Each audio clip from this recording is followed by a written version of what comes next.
Je suis reconnaissant d'avoir l'honneur et la bénédiction de parler à la prêtrise de Dieu. Mon but ce soir est de vous aider à être courageux et hardi dans votre service dans la prêtrise. Vous devez faire preuve de courage et de hardiesse parce que vous êtes engagés dans l'armée du Seigneur en cette dernière dispensation. Ce n'est pas un temps de paix. Il en est ainsi depuis que Satan a déployé ses forces contre le plan de notre Père céleste pendant la préexistence. Nous ne connaissons pas les détails de ce combat, mais nous en connaissons une des issues. Satan et ceux qui l'ont suivi ont été précipités sur la terre. Et le conflit continue depuis la création d'Adam et Ève. Nous le voyons s'intensifier. Et les Écritures suggèrent que la guerre va devenir plus violente et que les pertes spirituelles du côté du Seigneur vont augmenter. La plupart d'entre nous ont vu, évoqué dans un film, un champ de bataille ou en ont lu la description dans une histoire.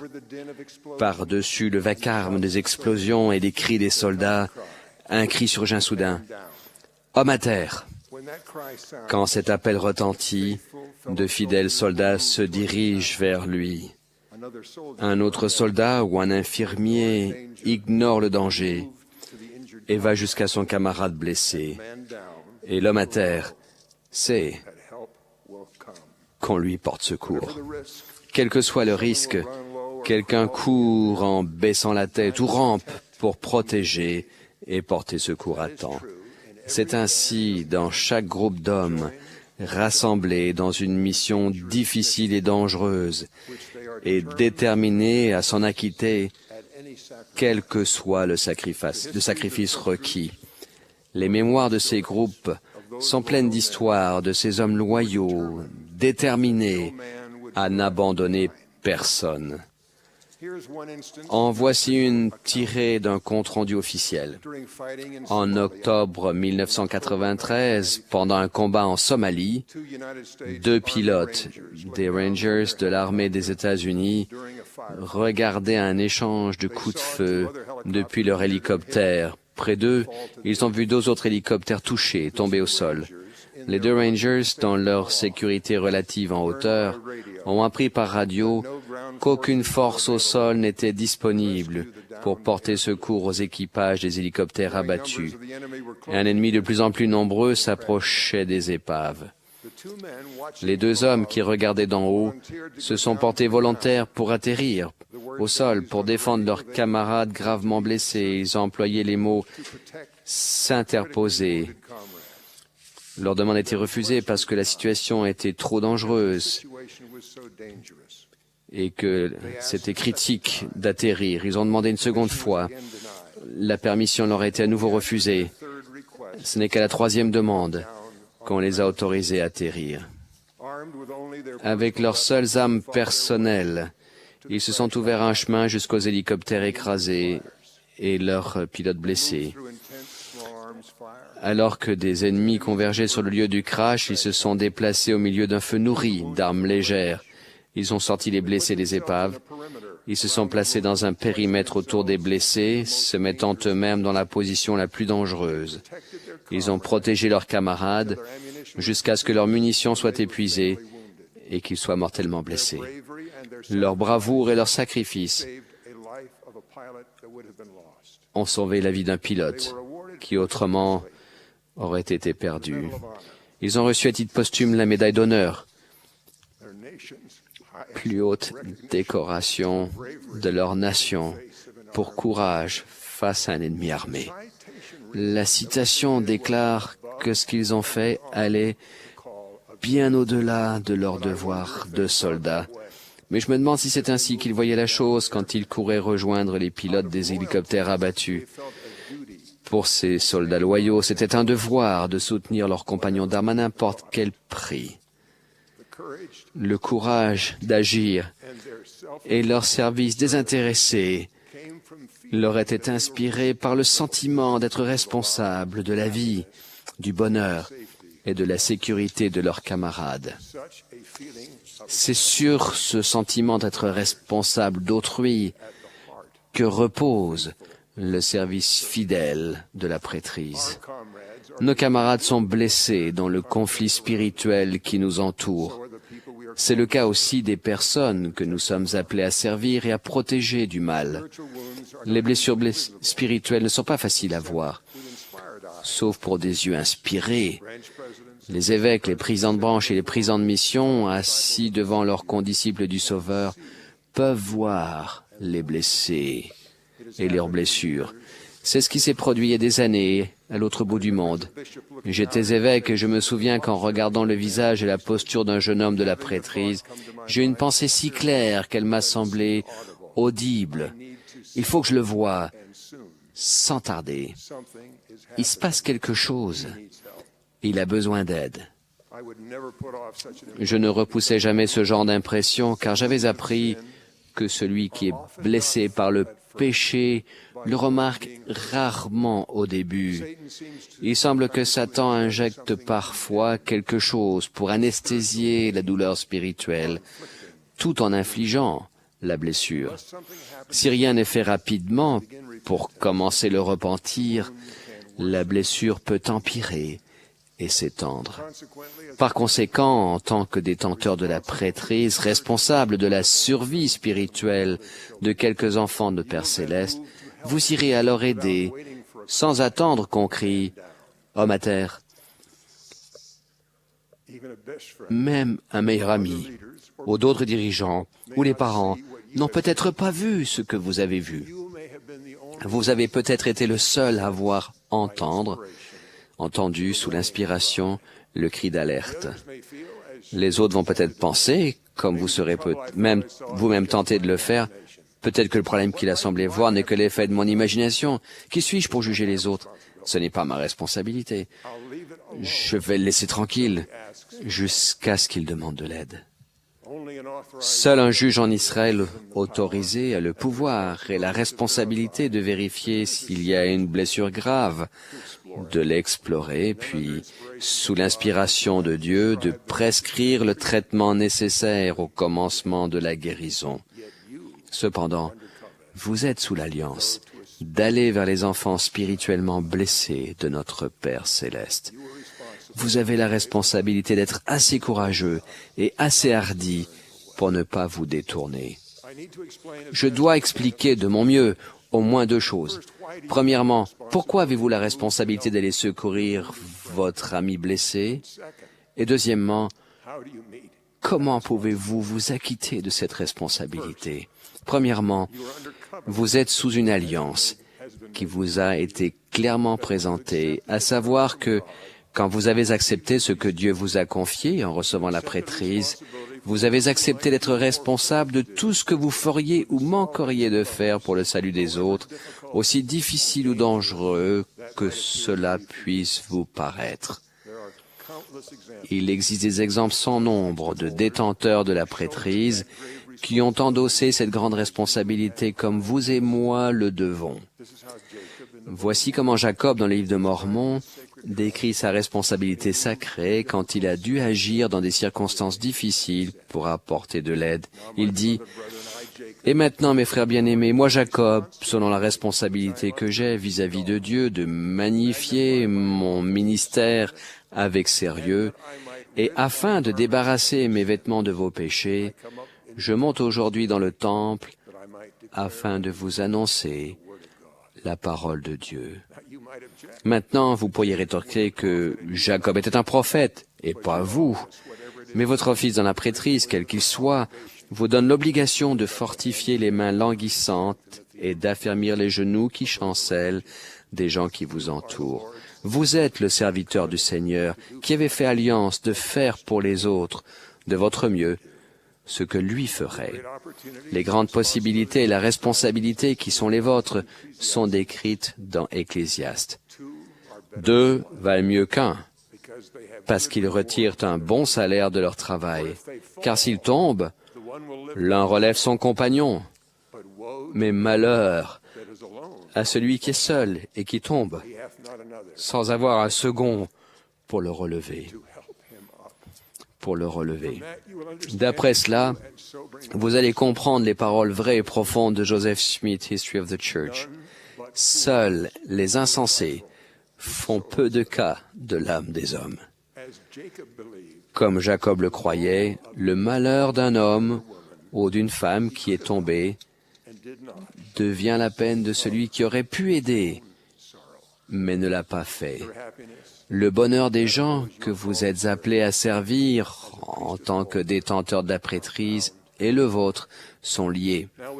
Maintenant, voyons comment aider au mieux les gens que vous êtes appelés à servir et secourir. Cela dépend de votre capacité et de la nature de votre relation de prêtrise avec la personne en péril spirituel. Je vais vous parler de 3 cas qui peuvent se présenter parfois pendant votre service de prêtrise. Commençons par celui où vous êtes un compagnon en second, sans expérience, qui fait équipe en tant que détenteur de la prêtrise d'Aaron, avec un compagnon qui en a de l'expérience et que vous visitez une jeune famille. Avant de préparer la visite, vous prierez pour avoir la capacité d'inspiration de voir ce dont les membres de la famille ont besoin et pour savoir quelle aide vous pourrez leur apporter. Si vous le pouvez, vous prierez avec votre compagnon en nommant les personnes que vous visiterez. Tandis que vous prierez, votre cœur se tournera vers elles et vers Dieu. Vous vous mettrez d'accord avec votre compagnon sur ce que vous espérez accomplir. Vous planifierez ce que vous ferez. Quel que soit le plan, pendant la visite, vous observerez et écouterez avec une grande intensité et une grande humilité. Vous êtes jeune, inexpérimenté, mais le Seigneur connaît parfaitement leur état spirituel et leurs besoins.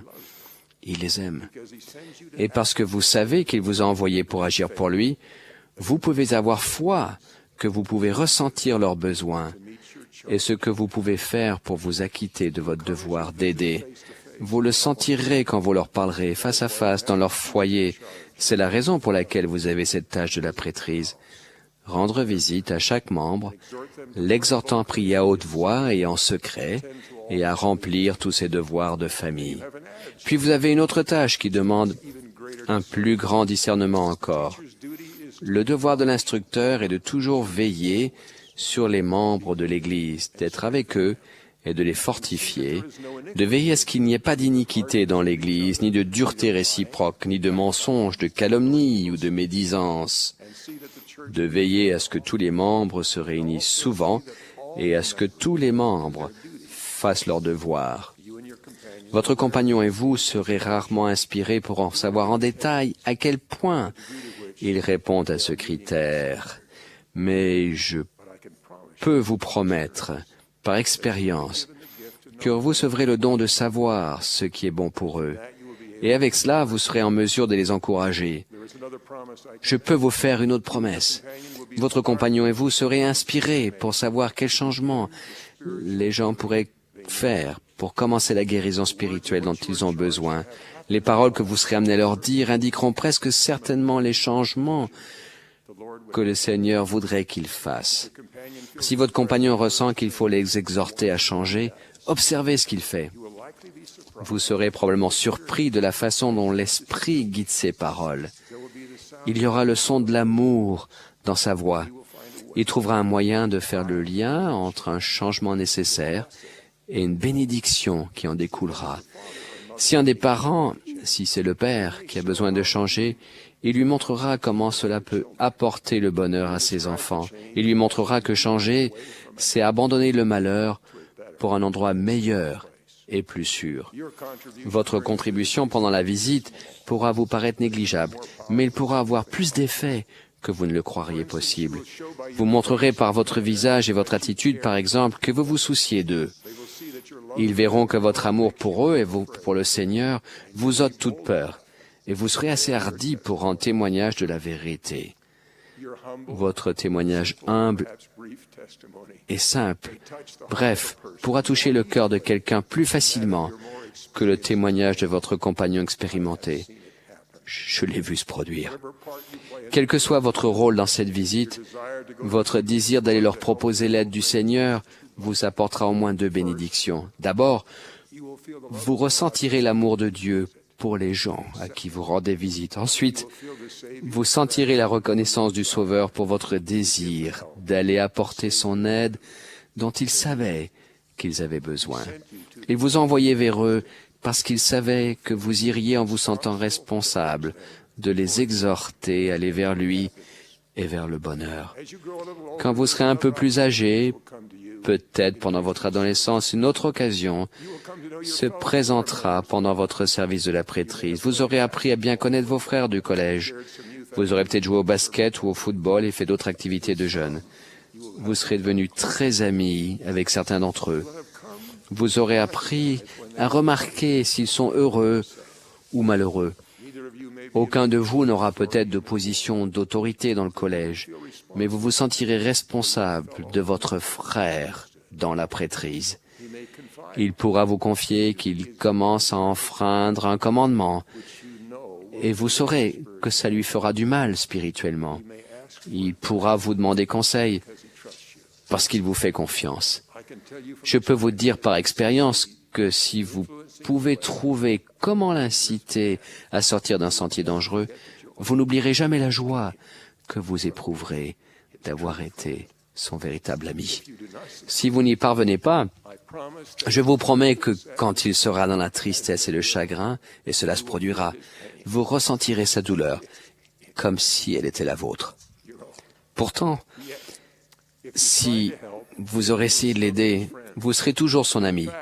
Et en fait, pendant des années, il pourra vous parler de bonnes choses qui se seront passées et vous dire combien il est reconnaissant de vous être assez soucié de lui pour essayer.